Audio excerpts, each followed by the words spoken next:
네, 안녕하세요. 리치 드리머입니다. 2023년도로 처음으로 방송을 한번 켜봤습니다.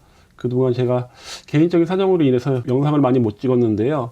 올해 첫 번째로 영상을 올려드립니다. 1월 26일 날 정부에서 입주권과 분양권 또 대체주택 비과세 특례 기한을 좀 늘려줬죠.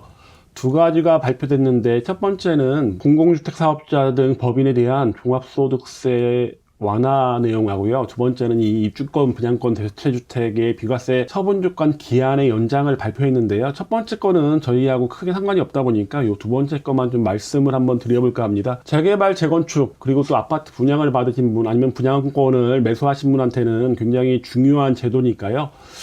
잘 보시는 게 좋을 것으로 보입니다. 1월 26일 날 관계부처 합동으로 비상경제장관 회의에서 발표된 내용이고요. 보시면 입주권과 분양권 비과세 특례는 원래도 있었습니다. 대부분 주택을 갖고 있는 분이 주택을 매수할 때 종전주택에 대한 비과세 특례가 있는데요. 이게 입주권 같은 경우 일반적으로 주택이 입주권으로 바뀐 사례가 많다 보니까 이런 분들의 피해를 예방하고자 이렇게 소득세법 시행령 156조의 이 사망과 사항에 이 입주권에 대한 비과세 특례를 넣어놨습니다. 이 분양권 같은 경우도 2020년 8월 12일 이후로 주택수에 다른 거 사실 때 주택수에 들어왔죠. 취득세 또 양도할 때도 주택수에 들어와 있다 보니까 156조의 3의 2항에 또 분양권에 대한 내용도 넣어놨는데요. 입주권과 분양권에 대한 비과세 특례 조건은 거의 비슷합니다. 종전주택을 갖고 있는 분이 입주권을 매수하시거나 분양권을 매수하신 경우에 3년 내에 팔면 종전주택에 대해서 비과세는 여전히 유효하죠. 일반적으로 종전주택을 갖고 있는 경우 다른 주택을 샀을 때 3년 내에 종전주택을 팔게 되면 비과세인데요. 이거하고 똑같은 기간을 분양권과 입주권에도 주고 있습니다. 요거는 바뀌지 않았고요. 또 하나는 입주권은 입주할 수 있는 권리고요. 분양권은 분양받을 권리죠. 그러다 보니까 이게 완공 후에는 신축 아파트로 바뀌는 건데요. 이 완공 후에 어느 일정 기간까지만 종전주택을 팔게 되면 비과세 받는 제도가 있습니다. 이게 입주권 같은 경우는 156개 2의 사항이고요. 분양권 같은 경우는 새롭게 156조의 3항에 이렇게 들어와 있습니다. 요것도 주택 완공 후 2년 내에 전 세대원이 이사를 가고 1년 내에 계속 거주를 하고 있으면 종전주택을 매도할 때 비과세가 되는 거였는데요. 지금 이 두 번째 조항 같은 경우는 굉장히 오랜 기간 이 주택을 끌고 갈 수 있는 장점이 있죠. 그러다 보니까 하락기에는 크게 효과를 보지 못하지만은 상승기에는 굉장히 큰 효과를 보는 제도입니다. 분양권과 입주권을 매수하신 분 같은 경우는 분양권 같은 경우는 최고 한 6년 정도까지는 비과세를 두 개의 주택을 끌고 갈 수 있는 조건이 되다 보니까 굉장히 오랜 기간 가져갈 수 있고, 입주권은 8년도 걸리겠죠. 입주권 같은 경우는 관리처분 인가를 받고 나면 입주권으로 바뀌고 이주하고 철거하고 분양하고 공사하고 완공하는 기간까지는 8년이 걸리는 사업장, 10년이 걸리는 사업장도 있을 거다 보니까 두 가지 조건은 굉장히 중요한 제도입니다. 근데 이 2년 내라고 하는 이 조건이 좀 바뀐 건데요. 현행은 신규주택 완공 후 2년 내에 세대주 전원이 1년 이상 거주하면 되는데 이게 다 3년. 그러니까 완공 후 3년입니다. 3년 내로 바뀌었다 보니까 1년이 더 길어지는 셈이죠. 종전주택을 매도할 수 있는 기간이 좀 길어졌습니다. 대신 이건 다 1주택을 갖고 있는 분들한테만 해당되는 사항이고요. 2주택 이상을 갖고 있는 분한테는 해당되는 사항이 아니니까 그거 중요하게 생각하셔야 되고요. 이 첫 번째 거 3년 내에 매도하는 거는 바뀌지 않았습니다. 똑같습니다. A주택 매수하고 1년 이후 이 텀이 있죠. 1년 후에 입주권이라든가 분양권을 매수한 경우에는 3년 내에만 A주택을 매도하게 되면 비과세가 됩니다. 요거는 종전하고 똑같다 보니까 차이가 없는데요. 요 두 번째 게 바뀌었죠. 1주택자가 1조합원 입주권을 갖고 있거나 분양을 받았거나 아니면 분양권을 매수한 경우 3년이 지난 후 종전주택을 양도하는 경우 보면 아까 3년 내는 그렇게 비과세가 되고요. 이게 비입주권을 매수했습니다. 1년, 여기도 1년의 텀이 생겼죠. 그리고 주택이 완공하고 현재는 2년 내에 종전주택, 요 A주택을 매도하게 되면 요게 비과세를 받습니다. 하지만 요게 좀 바뀌었죠. 이 기한이 지금 바뀌었습니다. 2년이 3년 내로 바뀌었다 보니까 A주택을 매도할 수 있는 기간이 좀 넉넉해졌다고 보시면 되고, 이거는 전 세대원이 이 완공된 주택에 들어와서 사셔야 됩니다. 1년 이상, 3년 내에 꼭 들어오셔야 되고, 들어와서는 1년 이상 계속하여 거주를 하셔야 되다 보니까 이 매도 시점에는 온 세대원이 들어와서 거주를 안 하고 있어도 3년 내에 매도만 하게 된다면 비과세를 받긴 하지만은 이 사후 요건, 세대원 전원이 1년 동안 계속해서 거주하는 사후 요건을 국세청에서 바라보다 보니까 이걸 채우지 못하면 비과세 받았던 부분은 배터내야 된다고 보시면 되고요. 뭐 여기까지 소개해드리면 많은 분들, 많은 전문가분들이 뭐 소개를 많이 했을 것 같고요. 저는 대전의 입장에서 한번 보겠습니다. 1주택자가 입주권을 갖고 있는 경우, 분양권을 갖고 있는 경우에 입주를 안 하실 분은 3년 내에 매도를 하시면 이 종전주택은 비과세가 되겠죠. 하지만 입주하실 분 같은 경우는 지금 있는 입주권과 분양권이 아파트로 완공이 되고 3년 내에 언제라도 매도하게 된다면 이 주택은 비과세가 됩니다. 물론 이 완공된 주택에 들어가야겠죠. 현재 입주권으로 거래가 가능한 지역들 쭉 보시면요.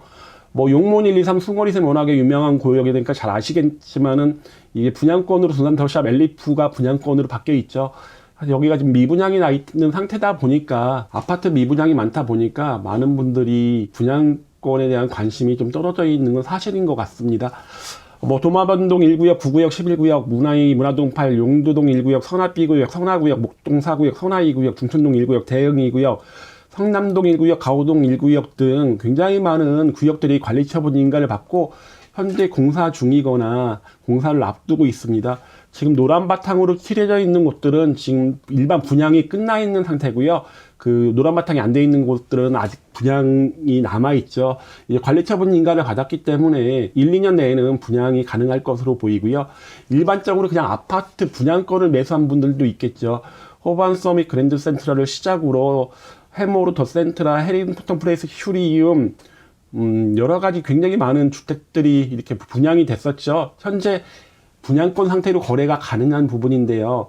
요걸 매수하시게 되면 일반적으로 주택을 갖고 있는 분이 입주를 하시고 3년 내에만 매도를 하시면 종전주택을 매도를 하시게 되면은 종전주택에 대해서 비과세가 되니까 그 점 생각하시면 되고요. 지금 대전에 미분양이 굉장히 많습니다. 용문역 리체스트를 시작으로 해서 가장 최근에 분양은 힐스테이트, 선화더, Y지까지 지금 미분양이 나 있는데요. 워낙에 금리가 높고 그리고 인근 지역 시세가 많이 빠져 있다 보니까 분양에 대한 관심이 떨어져 있는 건 사실입니다. 하지만 조금 더 인근 시세가 좀 상승을 하게 된다면 이제 분양에 대한 관심도 점점 늘어날 것 같은데 현재는 조금 시간이 필요하지 않을까라는 생각이 듭니다. 네, 두 번째는 대체주택 특례인데요. 이건 재개발, 재건축에 투자를 하거나 재개발, 재건축의 물건을 갖고 계신 분한테는 굉장히 중요하고 유용한 제도인데요. 재개발, 재건축 기간 동안은 대체주택을 취득하여 양도하는 경우 처분 기한이 좀 늘어났습니다. 대부분 종전주택이 있고 나중에 산 주택이 있으면 대부분 종전주택을 매도할 때 비과세가 되는데요. 대체주택 같은 경우는 반대입니다.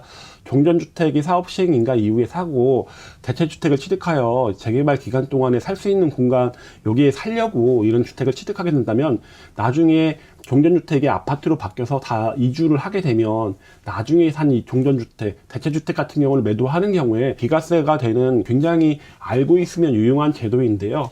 그러니까 종업주택에 대한 비과세가 있는 건 거의 없는데요. 이런 경우가 이제 그 중에 하나입니다. 대체주택 같은 경우는 종전주택 같은 경우가 재개발, 재건축이 되면서 사업 시행 인가를 받은 다음에 이 종전주택을 취득하게 되면은 요 종전주택이 아파트로 완공이 되면 2년 내에만 요걸 팔면 됐는데 요 기한이 3년으로 늘어나게 되는 겁니다. 소득세법 시행령 156조의 5항에 나와 있는 내용인데요. 이건 이제 대부분 재개발, 재건축 2022년 1월 1일부터는 여기에 가로주택 정비 사업이라든가 소규모 재개발 같은 경우 자유주택 정비 사업도 이제 포함되게 됐고 그 전까지는 이 대체주택 내는 재개발과 재건축, 소규모 재건축에서만 효과를 봤는데요. 지금은 이제 모든 소규모 재개발, 재건축, 가로주택 정비 사업도 가능하니까 만약에 그런 물건에 투자를 하시는 분이 계시다면은 요걸 잘 보고 계셔야 될 것으로 보입니다. 1주택자가 해당 주택의 재개발, 재건축, 소규모 재건축, 가로주택 정비 사업, 소규모 재개발, 그리고 자유주택 정비 사업 등으로 인해서 이 재개발 등을 하려고 하면은 어디 이사를 나가 있어야 되잖아요. 이사를 나가서 임대를 살거나 아니면 다른 주택을 취득해서 살아야 되는데 이렇게 다른 주택을 취득해서 살 경우에는 대체주택의 조건이 있습니다. 예, 대체주택 특례로 인해서 새롭게 산 주택에 비과세를 받을 수가 있는데 조건은 몇 가지가 있습니다. 첫 번째는 사업 시행 인가일 이후에 대체주택을 취득하여야 되고요. 그리고 이 취득한 주택에서 1년 이상 거주를 해야 됩니다. 그리고 종전주택, 이 먼저 갖고 있던 주택이 아파트로 완공이 되면 세대원 전원이 이사한 후에 1년 이상 계속해서 거주를 해야 되고, 그리고 주택 완공 후 2년 내에 매도를 해야 되는데요. 요게 이것도 바뀌었죠. 요게 이제 3년 이내로 바뀌게 됩니다. 대체주택이라 하면 항상 이 사업 시행 인가 이후에 취득을 해야지만 대체주택 특례를 받을 수가 있고요. 만약에 1주택자라든가 주택이 없는 분 같은 경우, 재개발에 투자를 하고 싶은 분들 같은 경우는 관리처분 인가 전에는 꼭 사셔야 됩니다. 재개발 물건을 사신 다음에, 그리고 나중에 그 후에 대체주택을 사시면 이런 분들도 대체주택 특례를 받을 수가 있습니다. 1주택자 같은 경우도 일시적 2주택으로 인한 대체주택 가능하니까요. 그거는 저한테 전화해갖고 상담하시면 상담을 좀 해드리겠습니다.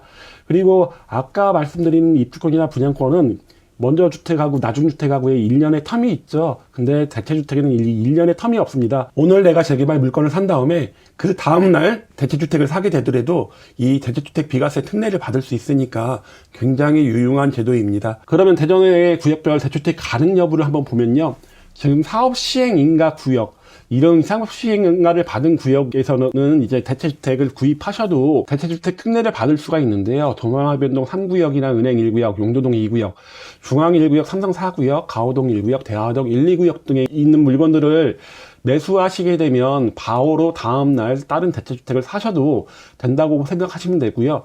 하지만 관리처분인가를 받은 흔히 얘기하는 입주권들을 사시게 됐을 때는 대체주택 특례를 받을 수가 없습니다. 물론 현재 요 주택을 갖고 있는, 다른 주택 없이 입주권을 갖고 있는 분들 같은 경우는 현재 조합원 같은 경우는 대체주택 특례가 가능하죠. 지금 사셔도 가능합니다. 하지만 아까 말씀드린 것처럼 이제 무주택자라든가 1주택자 같은 경우가 이 사업시행인가 구역들에 어떤 물건을 사시게 되면, 경전주택을 매도를 하고 바로 대체주택을 사시게 되면 요 대체주택에 대해서도 비과세를 받을 수 있으니까 굉장히 유용한 제도입니다. 요번에 소득세법 시행령 개정안에 대해서 대전 사례를 갖고 좀 설명을 해드렸는데요.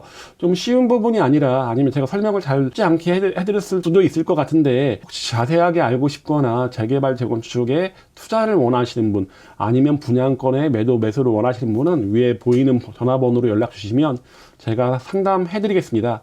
그럼 오늘은 이만 마치겠습니다.